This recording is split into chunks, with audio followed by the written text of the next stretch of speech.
विमान उड़ा एयरपोर्ट से, 59 सेकंड बाद सब राख। किसको पता था कि ये पल, ये लम्हे, ये जो हम सेल्फी खींच रहे हैं, ये जो हम बातचीत कर रहे हैं, ये आखिरी है। ये जो हम शब्द बोल रहे हैं वो उनके लिए आखिरी है। किसे पता था, किसने सोचा था कि अहमदाबाद से लंदन तक पहुंचने वाली फ्लाइट सिर्फ 59 सेकंड में राख में तब्दील हो जाएगी, मलबे में तब्दील हो जाएगी, लोग जिंदा लोग, लाश और शव बन जाएंगे। किसने सोचा था कि जिंदा लोग, लाश और शव बन जाएंगे, आसपास सिर्फ और सिर्फ लाशें ही होंगी? किसने सोचा था? किसी ने नहीं, कोई नहीं सोचता। किसी को भनक भी नहीं होगी कि जिस प्लेन में अभी हम बैठे हुए हैं वो प्लेन अगले 59 सेकंड बाद हमको राख बना देगा। किसी ने नहीं सोचा। मैं सिर्फ आपको एक न्यूज़ देने की कोशिश कर रहा हूं कि उस प्लेन में बैठे हुए पायलट ने अपने पिताजी से कहा, क्या कहा, मैं अभी आपको पहले वो बताता हूँ। कैप्टन सुमित सब्रवाल ने कहा, पापा मैं लंदन पहुंचकर फ़ोन करता हूँ, वापस आकर नौकरी छोड़ दूंगा और आपकी सेवा करूंगा। उस सुमित सब्रवाल के हृदय से पूछो, उसने क्या कहा कि मैं लंदन से वापस आकर पापा नौकरी छोड़ दूंगा और आपकी सेवा करूंगा। किसने सोचा था कि वो लंदन से वापस ही नहीं आएगा? ये फ्लाइट उसकी आखिरी फ्लाइट होगी, ये उड़ान उसकी आखिरी उड़ान होगी। किसी ने नहीं सोचा था। कोई सोचता है क्या कि जो फ्लाइट में हम बैठे हैं, किसी ने नहीं सोचा था कि वो आखिरी है। किसी ने नहीं सोचा था कि जिस फ्लाइट में हम बैठे हैं वो फ्लाइट अगले 59 सेकंड बाद राख हो जाएगी, हमको ख़त्म कर देगी। वो सेल्फी, वो लम्हे, वो पल, वो आसपास में बातचीत, वो पूरा का पूरा जोशी परिवार, वो पूर्व मुख्यमंत्री, वो 2 पायलट, 10 क्रू मेंबर, वो सब लोग राख बन जाएंगे। ये फ्लाइट एयर इंडिया की फ़्लाइट है, बोइंग 787 ड्रीम लाइन प्लेन है। ये ड्रीम लाइन की फ़्लाइट पहली बार 15 दिसंबर 2009 में उड़ी थी। मतलब ड्रीम लाइन की फ़्लाइट पहली बार 15 दिसंबर 2009 में उड़ी थी। ये फ़्लाइट एयर इंडिया की थी, बोइंग 787 ड्रीम लाइन प्लेन। ये प्लेन का पूरा नाम है, पूरा प्लेन का बायोडाटा है भाई।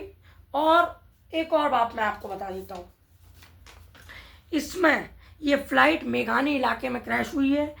मेघानी इलाके में ये फ़्लाइट क्रैश हुई है, मतलब यहाँ से अहमदाबाद से फ़्लाइट ने उड़ान भरी और अगले 59 सेकंड बाद एक बिल्डिंग से टकरा गई। बिल्डिंग में बैठकर जो बच्चे, जो डॉक्टर्स खाना खा रहे थे, वो भी, उनमें से भी 15 लोग मारे गए। कुल मिला के इस हादसे में 261 लोग मारे गए हैं, ऐसा अनुमान जताया जा रहा है, जिसमें से 241 प्लेन के अंदर बैठे हुए और कुछ हादसा होने के बाद बाहर से। इस फ्लाइट हादसे में, इस फ्लाइट गंभीर मामले में, इस फ्लाइट के गंभीर समस्या में, इस फ्लाइट के क्रैश होने जाने की वजह से 261 जानें मारी गई। इस बातचीत में एक सबसे बड़ी खबर सामने आई है कि 242 लोग पूरे प्लेन में मौजूद थे, सब मर गए। सबके सब बेचारे वहीं के वहीं शव बन गए, लाश बन गए। कितनी दुखद घटना है। प्लेन क्रैश बिल्कुल हो ही नहीं सकता था, ना कैसे हो गया अभी तो ब्लैक बॉक्स बताएगा, लेकिन 242 में से सिर्फ एक आदमी की जान बची है। क्या उसकी यमराज से दोस्ती थी? क्या भगवान ने कहा जा तू और जिएगा, जा 242 लोगों की मैं जान ले रहा हूँ, लेकिन तेरी जान मैं नहीं लूँगा, तेरी जीवन लीला भी बाकी है, तुझे भी और जीवन में दिखाना है, तुझे ये बताना है कि भगवान है। जो लोग भगवान पे सवाल उठा रहे हैं, तुझे उनको बताना है कि देखो 241 में से कोई नहीं बचा, एक आध को छोड़कर। और यमराज ने, स्वयं भगवान ने मुझे मौका दिया है, जा बोल दे संपूर्ण संसार को कि 241 में से किसी को बचा पाए तुम नहीं, लेकिन भगवान ने मुझे बख्शा है। आदमी को नहीं पता होता है कि अगले पल, अगले सेकंड, अगले क्षण हमारे साथ क्या हो जाएगा, क्या होने वाला है, क्या होगा, किसी को नहीं पता होता है। उस प्लेन में बैठने वाले किसी भी इंसान ने नहीं सोचा होगा कि अगले 59 सेकंड में हमारी ऐसी हालत हो जाएगी। लंदन तक जाने वाला प्लेन, अहमदाबाद से लंदन तक जाने वाला प्लेन इस कद्र सिर्फ 59 सेकंड बाद मलबे में तब्दील हो जाएगा, किसी ने नहीं सोचा होगा। कोई सोचता है क्या? और जो आदमी बचे हैं वो एक ही आदमी बचा है बस, वो बहुत बड़ा आदमी है, वो तो भगवान ने उसको बिल्कुल मौत के मुंह में से बाहर निकाल दिया। वो सीट नंबर 11A पर बैठा हो, A11 पर बैठा हुआ था, A11 71 ऐसी कुछ है विमान में, जिसमें से उस विमान में कितने लोग बैठे थे आपको पता है? जिसमें से 169 भारतीय थे, 159 भारतीय थे, 53 ब्रिटिश के थे और एक कनाडा का आदमी था। 2 पायलट 10 क्रू मेंबर के साथ ये फ्लाइट अहमदाबाद से उड़ी और ठीक 59 सेकंड बाद एक जाके टकरा गई, क्रैश हो गई कुल मिलाकर के, लेकिन वो बिल्डिंग में घुस गया विमान जाकर के, उससे 241 लोगों की मौत हो गई और एक आदमी को भगवान ने मौत के मुंह से निकाल दिया। वो है विश्वास कुमार राजेश, उनका नाम है। वो अभी बिल्कुल खतरे से बाहर है, बिल्कुल खतरे से बाहर है। उनको भगवान ने ही छोड़ा है भैया, ऐसे लोगों को भगवान ही छोड़ता है। और भाई विकट परिस्थितियों में ही, कोई लोग तो कह रहा है कि वो आदमी सिर्फ इसलिए बचा है क्योंकि उसने विकट परिस्थिति में तुरंत फटाफट और एकदम से फटाक से निर्णय लिया और इमरजेंसी गेट खोला और छलांग लगा दी, या क्या पता तुरंत हट गया, या जब प्लेन में आग लगी उसको पता चला तो उसने तुरंत इमरजेंसी का गेट खोला, क्योंकि वो इमरजेंसी गेट के पास ही बैठा था, खोला और कूद गया तो छलांग मार दी तो उसकी जान बच गई। मतलब किस तरीके से बची है वो, मेरे को तो ऐसे ही लग रहा है कि इमरजेंसी का गेट उसने खोला और छलांग मार दी और कूद गया, उस वजह से उसकी जान बच गई। क्योंकि जहाँ 241 लोगों की जान नहीं बच पाई, वहाँ एक आदमी की जान बची है, वो कुछ एक्स्ट्रा करने की वजह से ही बची है।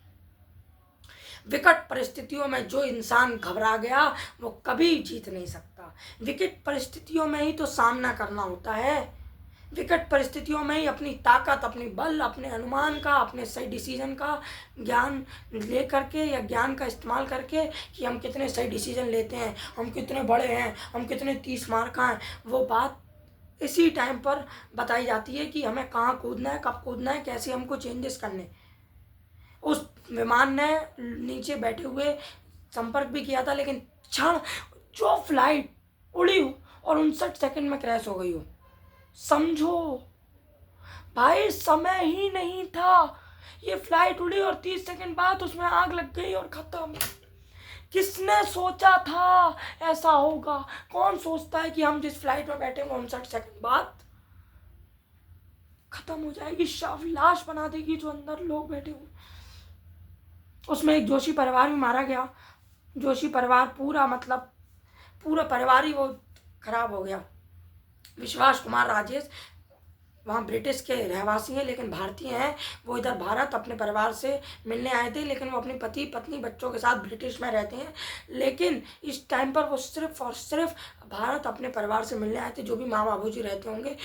तो विश्वास कुमार राजेश अभी जिंदा हैं, बच चुके हैं, भगवान ने उनको छोड़ दिया। लेकिन उनका भाई भी उसी विमान में था, लेकिन अभी उनके बारे में कुछ पता नहीं चला है। अनुमान जताया जा रहा है कि वो नहीं रहे, लेकिन कुछ बता नहीं सकते कन्फर्मली। लेकिन जब 241 लोग मारे गए और कुल 242 लोग थे प्लेन में, तो इसका मतलब उनका भी ऐसे कुछ हो गया है, निधन। बहुत दुखद घटना है ये, भारत की सबसे ज़्यादा दुखद घटना है।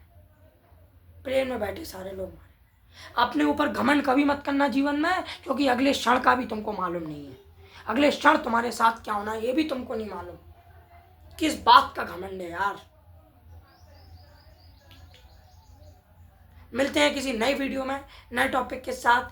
अहमदाबाद से लंदन तक की सफ़र भी जो लोग नहीं कर पाए, वो लोगों को कभी जीवन में घमंड नहीं करना चाहिए।